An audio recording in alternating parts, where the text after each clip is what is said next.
విద్యార్థిని తల్లిదండ్రులమైన మేము మా పిల్లలను ప్రతిరోజు క్రమం తప్పకుండా పాఠశాలకు పంపుతానని పాఠశాల అనంతరం వారి చదువులకు ఇంటి వద్ద క్రమం తప్పకుండా ఎలాంటి ఆటంకం కలగకుండా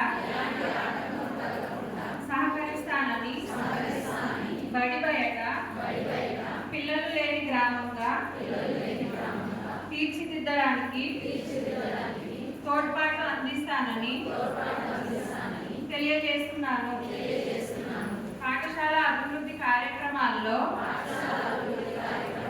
నిరంతరం పాల్గొని అంకిత భావంతో ఉపాధ్యాయులకు సహకరిస్తానని పాఠశాలకు ప్రజలకు మధ్య వారధిగా వ్యవహరిస్తానని తెలియజేస్తున్నాము.